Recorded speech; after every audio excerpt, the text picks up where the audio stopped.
മുല്ലപ്പൂ ചൂടിയ നിഴൽ എന്നൊരു പദപ്രയോഗം കൂടി മലയാളത്തിൽ ലഭിക്കുകയുണ്ടായി.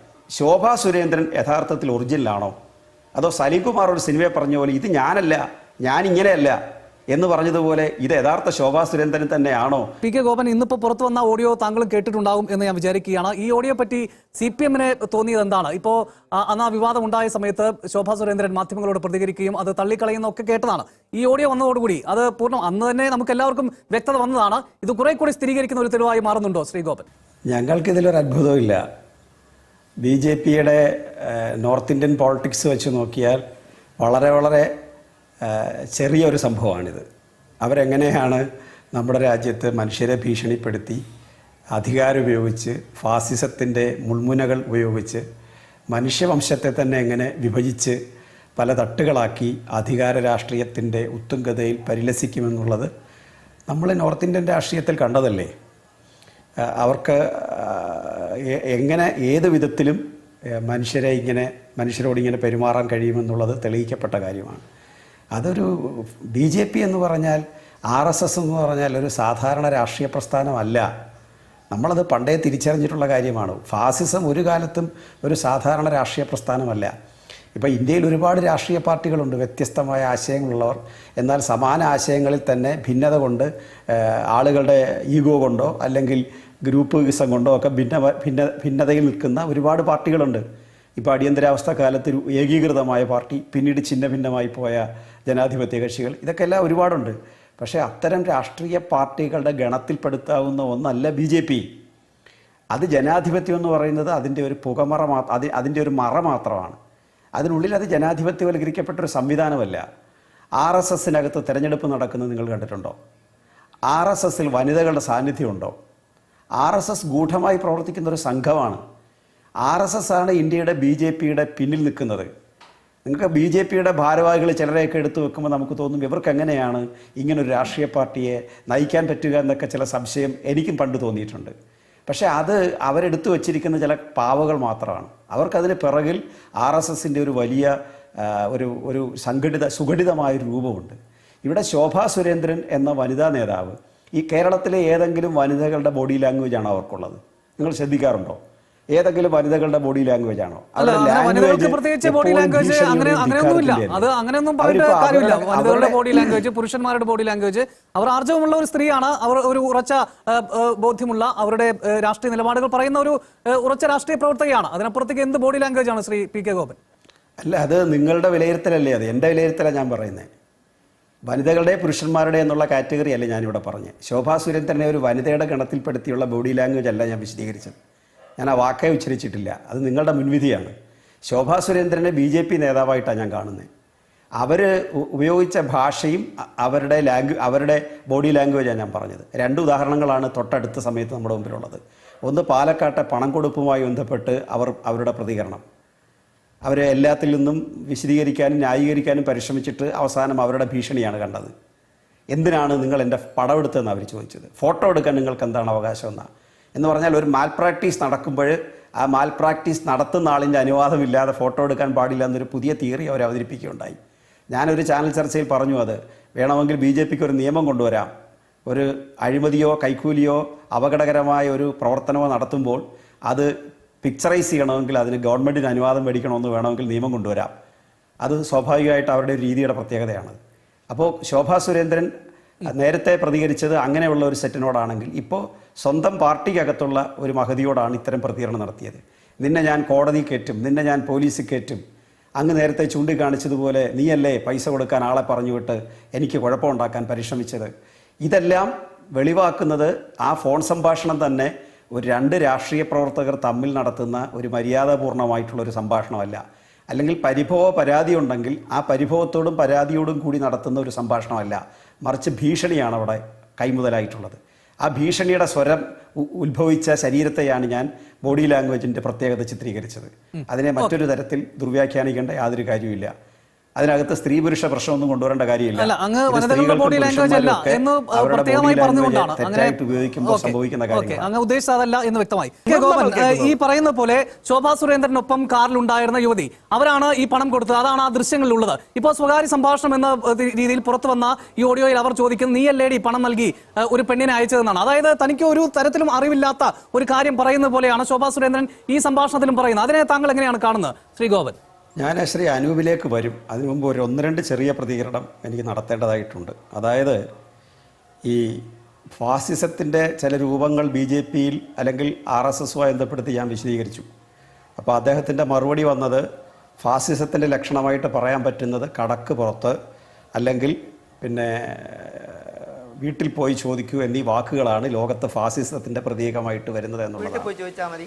ഒരു പരിപാടിക്ക് സാന്നിധ്യം വേണ്ടതില്ലാത്തവരോട് പുറത്തു പോകാൻ പറയുന്നത്, ഒരു പരിപാടിയിൽ അലങ്കോലപ്പെടുത്താൻ പരിശ്രമിച്ചതിൽ സുഖിച്ചുകൊണ്ടിരുന്നുകൊണ്ട് അലങ്കോലപ്പെടുത്താൻ പരിശ്രമിച്ചപ്പോൾ അതിലിടപെട്ടതും ഫാസിസത്തിൻ്റെ ലക്ഷണമല്ല, അത് ഒരു ലീഡർഷിപ്പ് ക്വാളിറ്റിയുടെ ലക്ഷണമാണ്. അതിനകത്ത് അസ്വസ്ഥത ഉണ്ടായിട്ട് കാര്യമില്ല.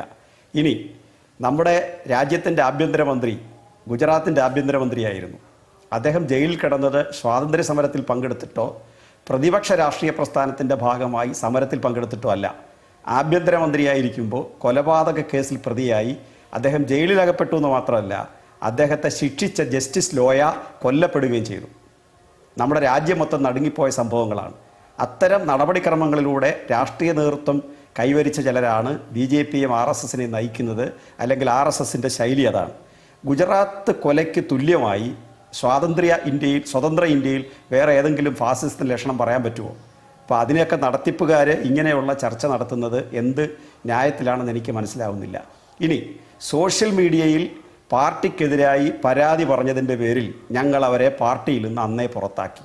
ഇപ്പോൾ ജയചന്ദ്രൻ മാഷ് ഇവിടെ കൃത്യമായി സൂചിപ്പിച്ചൊരു കാര്യമാണ് ഞാൻ പറയുന്നത്, നേരത്തെ സൂചിപ്പിച്ചതാണ്.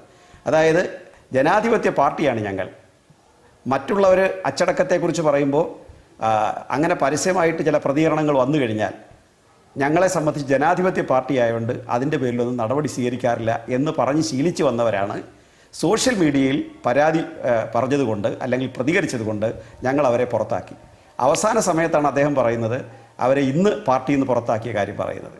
ഇവിടെ ഒരു പ്രശ്നമുള്ളത്, ഈ വീഡിയോ കണ്ടപ്പോൾ അത് നിഴലാണെന്നും ആഡിയോയിൽ വന്നപ്പോൾ അത് AI ആണെന്നും സ്ഥാപിക്കാനാണ് അവർ പരിശ്രമിക്കുന്നത്.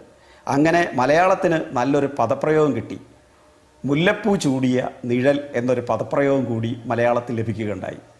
അപ്പോൾ ഇനി എനിക്ക് ഒരു സംശയം അനൂപേ, ഈ ശോഭാ സുരേന്ദ്രൻ യഥാർത്ഥത്തിൽ ഒറിജിനലാണോ, അതോ സലീം കുമാർ ഒരു സിനിമയെ പറഞ്ഞ പോലെ ഇത് ഞാനല്ല, ഞാനിങ്ങനെയല്ല എന്ന് പറഞ്ഞതുപോലെ ഇത് യഥാർത്ഥ ശോഭാ സുരേന്ദ്രൻ തന്നെയാണോ ഈ 2 സംഭവങ്ങളിലെ കഥാപാത്രം എന്നുള്ളത് കൂടി നമ്മളൊരു സംശയമായിട്ട് വരികയാണ്.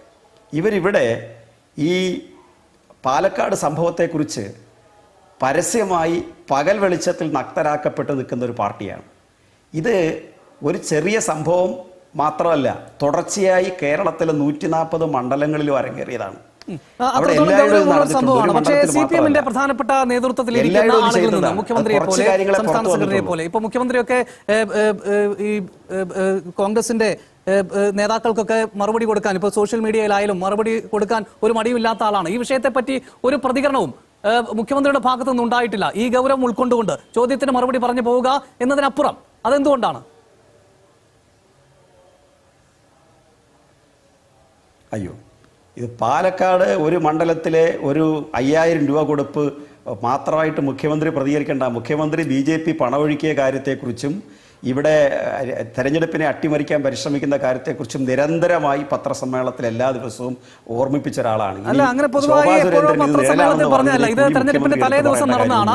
സ്വാഭാവികമായി മുഖ്യമന്ത്രിയെ പോലെ ഒരാളിൽ നിന്ന് അത്രയും ഗൗരവമുള്ള വിഷയമാണ്. ഇപ്പോൾ പണം കൊടുക്കുക, സാരി കൊടുക്കുക, കിറ്റ് കൊടുക്കുക, അങ്ങനെ എത്രയോ കാര്യങ്ങൾ പുറത്തു വന്നു. അതിൽ അതൊന്നും തെളിയിക്കാൻ പറ്റിയിട്ടില്ല എന്നാണ് BJP പറയുന്നത്. എങ്കിൽ തന്നെയും ഗൗരവത്തോടെയുള്ള വിഷയങ്ങളിൽ മുഖ്യമന്ത്രിയുടെ ഭാഗത്തുനിന്ന് ഒരു പ്രതികരണം ഉണ്ടായിട്ടില്ല എന്നത് മറ്റൊരു ആരോപണത്തിലേക്ക് നയിക്കുന്നുണ്ട് CPMനെതിരെ.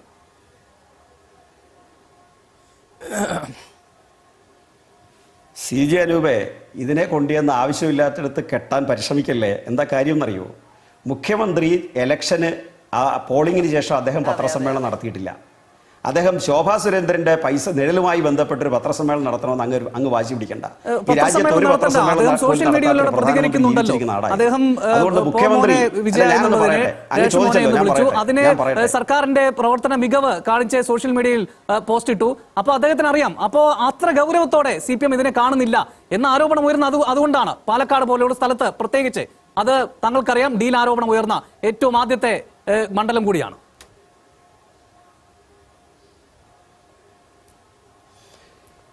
CJ അനൂപേ, നിങ്ങൾ ഈ ചവച്ചു തുപ്പിയ കാര്യങ്ങളെടുത്ത് ഈ വൈകുന്നേരത്തെ സമയത്തെ കളങ്കിതപ്പെടുത്താതെ, ഞാൻ അതിന്റെ വിശദാംശങ്ങൾക്ക് പോകുന്നില്ല. ഡീലിന്റെ കഥയൊക്കെ കേരളത്തിൽ ഡീലെന്ന് പറഞ്ഞാൽ ഈ സൂര്യൻ അല്ല നിങ്ങൾ ചോദിക്കുന്നതിന് മാത്രം ഉത്തരം പറയാനല്ല ഞാൻ വൈകുന്നേരം ഇവിടെ വന്നിരിക്കുന്നത്. സൂര്യൻ ഉദിക്കുന്നതല്ല, സൂര്യൻ പടിഞ്ഞാറ് ഉദിക്കുന്നത് പറയുന്നത് പോലെയാണ് BJPയും CPM തമ്മിലുള്ള ഡീല്. ഞാൻ പറയട്ടെ, അല്ല നിങ്ങൾ ശോഭിക്കാതിരുന്നാൽ മതി. എനിക്ക് എന്റെ മറുപടി പറയാൻ സമയം തരാതെ നിങ്ങൾ ഇടപെട്ടാൽ ഞാൻ ശോഭിക്കും.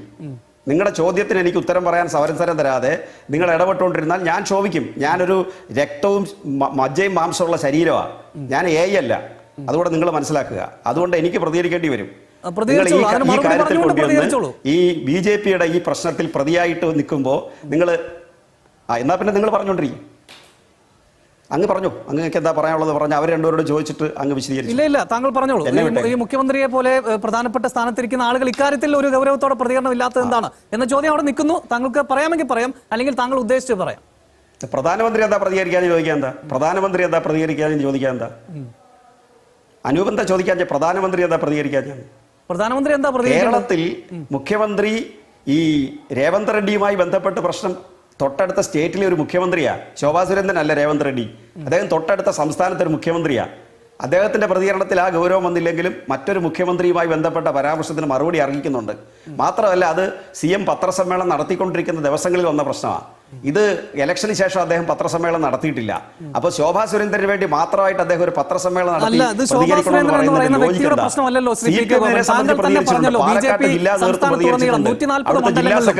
നടത്തി പണമൊഴുക്കി, കിറ്റ് നൽകി, മദ്യം നൽകി, ഇങ്ങനെ വോട്ട് പിടിക്കുന്നുണ്ട് എന്നൊരു ഗൗരവമായ കാര്യം താങ്കൾ തന്നെ പറഞ്ഞല്ലോ. അപ്പൊ ഇത് ഒറ്റപ്പെട്ട ശോഭാ സുരേന്ദ്രന്റെ കാര്യമായി താങ്കൾ അങ്ങനെ ഇടയ്ക്ക് ചുരുക്കി കാണുന്നുണ്ടോ?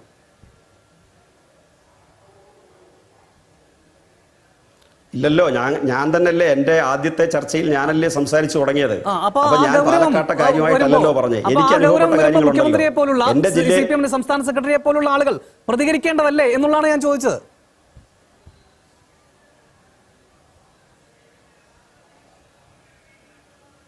അനൂപേ, ഞാൻ പറഞ്ഞല്ലോ, അത് ഈ ഒരു സംഭവം മാത്രമല്ല. കേരളത്തിൽ BJP ഒഴുക്കിയ പണത്തെക്കുറിച്ചും മറ്റ് രാഷ്ട്രീയ പാർട്ടികൾ ഒഴുക്കിയ പണത്തെക്കുറിച്ചും കേരളത്തിലെ തെരഞ്ഞെടുപ്പ് അട്ടിമറിക്കാൻ പരിശ്രമിച്ചതിനെക്കുറിച്ചുമൊക്കെ വ്യക്തമായ നിലപാട് പറഞ്ഞവരാ ഞങ്ങൾ.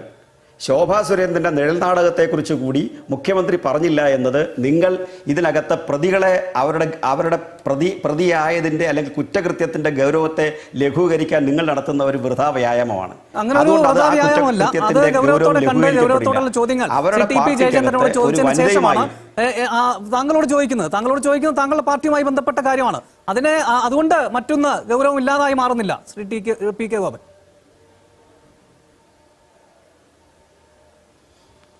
എന്താ ഞാനിതിനൊക്കെ മറുപടി പറയണ്ടത്? നിങ്ങൾ ഒരു വാചകം പൂർത്തിയാക്കാൻ സമ്മതിക്കാത്ത ഒരു അവതാരകനാവുന്നത് നിങ്ങൾക്ക് ഗുണം ചെയ്യുമോ? ഇല്ല. ഓക്കെ, പറഞ്ഞോളൂ. നിങ്ങളുടെ ശ്രോതാക്കൾക്ക് അത് ഇഷ്ടപ്പെടുമോ? നമ്മൾ തമ്മിലുള്ള തർക്കത്തിലേക്ക് ഈ ചർച്ച പോയിട്ട് നിങ്ങൾ ആരെ പ്രതിയാക്കാനാണ് ഉദ്ദേശിക്കുന്നത്? BJPയുടെ ഈ പരിപാടിക്കെതിരായിട്ട് പ്രവർത്തിച്ചുകൊണ്ടിരിക്കുന്ന ഒരു രാഷ്ട്രീയ പാർട്ടിയെ അതിൻ്റെ പേരിൽ നിങ്ങൾ പ്രതിയാക്കാനാണോ ഈ സമയം വിനിയോഗിക്കുന്നത്? അതാണോ ശരിയായ ഒരു നിലപാട്? നിങ്ങൾക്കത് നല്ലതാണെന്ന് തോന്നുന്നുണ്ടോ? ഇവിടെ BJPയുടെ വനിത അവരുപയോഗിച്ച ഭാഷ ഏതാ? നമ്മളൊക്കെ നാട്ടിൽ പറയാറുണ്ടല്ലോ, പൊളിച്ച തെറി എന്ന് പറയും. അത് മ്യൂട്ട് ചെയ്താൽ കേൾപ്പിക്കുന്ന നാട്ടുകാർ സോഷ്യൽ മീഡിയയിൽ. അവരുടെ ഒരു സഹപ്രവർത്തകയെ, ഇന്നും അവർ സഹപ്രവർത്തകയായിരുന്നു, അതിനുശേഷമാണ് അവരെ ഇവർ പുറത്താക്കിയെന്ന് പറയുന്നത്. ഇന്നും സഹപ്രവർത്തക. അപ്പോൾ സ്വന്തം പ്രവർത്തകയോട്, സഹപ്രവർത്തകയോട് ഇടപഴകിക്കൊണ്ടിരുന്ന ഒരു വനിതയോട് മറ്റൊരു വനിത, ഒരു ലീഡർഷിപ്പിലുള്ള വനിത ഇത്തരം ഭാഷകൾ ഉപയോഗിക്കുന്നത് അത് കേരളീയ സമൂഹത്തിൽ ഉണ്ടാക്കുന്ന ചലനം എന്താ? വളരെ മോശമായിട്ട് അവരുടെ പ്രതികരണം വന്നിരിക്കുകയാണ്. അവരെങ്ങനെയാണ് ഒരു രാഷ്ട്രീയത്തിൽ നിൽക്കുക? ഇനി ഒരു പക്ഷേ ഒരു മഹാ അത്ഭുതം സംഭവിച്ച് ഇവർ അസംബ്ലിയിൽ ചെന്നാലുള്ള അവസ്ഥ ആലോചിച്ച് നോക്കിയേ. ഇവരെ പോലുള്ള ആളുകൾ ചെന്നിരുന്ന് സംസാരിക്കേണ്ട ഒരു വേദിയാണോ നമ്മുടെ നിയമസഭ ഉള്ളടമെന്ന് പറയുന്നത്, അല്ലെങ്കിൽ നിയമസഭയ്ക്കകമെന്ന് പറഞ്ഞാൽ? അപ്പോൾ അത് പ്രകോപനപരമായിട്ട് അവർക്ക് ഇത്തരം കാര്യങ്ങൾ ഉണ്ടാകുന്നത് ഞാനത് തുടക്കത്തിൽ തന്നെ പറഞ്ഞു, അത് ഫാസിസത്തിൻ്റെ ലക്ഷണമാണ്, അത് ജനാധിപത്യത്തിൻ്റെ ലക്ഷണമല്ല. വിമർശനത്തെ കുറച്ച് ജനാധിപത്യ ബോധത്തോടുകൂടി ഉൾക്കൊള്ളാൻ കഴിയാത്തതിൻ്റെ പ്രശ്നമാണ്. പണം കൊടുത്തു എന്നുള്ളത് ഇന്നത്തെ അവരുടെ ഓഡിയോയിലൂടെ അവർ സമ്മതിച്ചിരിക്കുകയാണ്. എനിക്ക് വേണ്ടി പണം കൊടുത്ത നിങ്ങളാണോ എന്ന് ചോദിച്ചതോടുകൂടി അവിടെ പണം വിതരണം ചെയ്ത് കഴിഞ്ഞു. ഇത് അവിടെ മാത്രമല്ലെന്നാണ് ഞങ്ങൾ വളരെ വ്യാപകമായി പണം കൊടുത്തിട്ടുണ്ട്. ഈ തെരഞ്ഞെടുപ്പിനെ അട്ടിമറിക്കാൻ പണത്തെ അവർ ദുരുപയോഗം ചെയ്തു. അവരുടെ വരവെത്രയാ? നിങ്ങളുടെ ഗവേഷണ പത്രപ്രവർത്തക ബുദ്ധി ഒന്ന് പ്രവർത്തിക്കേ. ഓരോ ബൂത്തിലും അവർ തെരഞ്ഞെടുപ്പിന് മുമ്പ് കൊടുത്തിട്ടുള്ള ചെലവഴിച്ചിട്ടുള്ള പണം എത്ര നോക്ക്. നമുക്ക് എത്ര രൂപ വരെ ചെലവഴിക്കാമെന്ന് ഇലക്ഷൻ കമ്മീഷൻ നിർദ്ദേശിച്ചതിന്റെ എത്രയോ ഇരട്ടി പണമാണ് അവർ ചെലവഴിച്ചിരിക്കുന്നത് നിങ്ങൾ പരിശോധിക്കുക. കേരളത്തിന് തരേണ്ടുന്ന ന്യായമായ വിഹിതം തരാതെ മറ്റ് മേഖലകളിലൂടെ പണം ഇലക്ട്രൽ ബോർഡ് വഴി പണം സമാഹരിച്ചിട്ട് ആ പണം തെരഞ്ഞെടുപ്പിന് വേണ്ടി കേരളത്തിൽ കൊണ്ടുവന്ന് ഒഴുക്കുകയാണ്. ഞാൻ പേടിക്കുന്നത്, അല്ലെങ്കിൽ ഞങ്ങൾ പേടിക്കുന്നത്, വരാൻ പോകുന്ന തെരഞ്ഞെടുപ്പ്, ഞാനത് കഴിഞ്ഞ ദിവസം ഒരു ചാനലിൽ പറഞ്ഞു, വരാൻ പോകുന്ന തെരഞ്ഞെടുപ്പ് ഞങ്ങളെ ഭീതിപ്പെടുത്തുന്നതാണ്. വേറൊന്നുമല്ല, ഈ കേരളം മൊത്തം വിലയ്ക്ക് വാങ്ങിക്കാനുള്ള പണവുമായിട്ട് അവർ വരും. കേരളം മൊത്തം വിലയ്ക്ക് വാങ്ങിക്കാനുള്ള പണവുമായിട്ട്. അതിനുള്ള ആസ്തി അവരുടെ കയ്യിലുണ്ട്. കാരണം തുറമുഖങ്ങൾ അവർ സൗജന്യമായിട്ട് കൊടുത്ത, അല്ലെങ്കിൽ ഖനികൾ സൗജന്യമായിട്ട് കൊടുത്ത, ബാങ്കുകൾ സൗജന്യമായിട്ട് കൊടുത്ത, റെയിൽവേ സൗജന്യമായിട്ട് കൊടുത്ത, അതെല്ലാം വാങ്ങിച്ചു കൂട്ടി ഇന്ത്യൻ കോർപ്പറേറ്റുകൾ BJPക്ക് വേണ്ടി കോടിക്കണക്കിന് രൂപ ഒഴുക്കും. അത് സാരിയായിട്ട്, ഇവിടെ ഒരു സാരിയുടെ കഥ വസന്ത് പറയുന്നത് കേട്ടു. ഈ സാരി എന്ന് പറഞ്ഞാൽ എല്ലാ അസംബ്ലി മണ്ഡലങ്ങളിലും BJPയുടെ വനിതകൾക്ക് ബൈക്ക് റാലി നടത്താൻ കൊടുത്തു. ഒരു സാരി വീട്ടിൽ ഉടുക്കാനും കൊടുത്തു. 2 സാരി വെച്ചാ കൊടുത്തേ.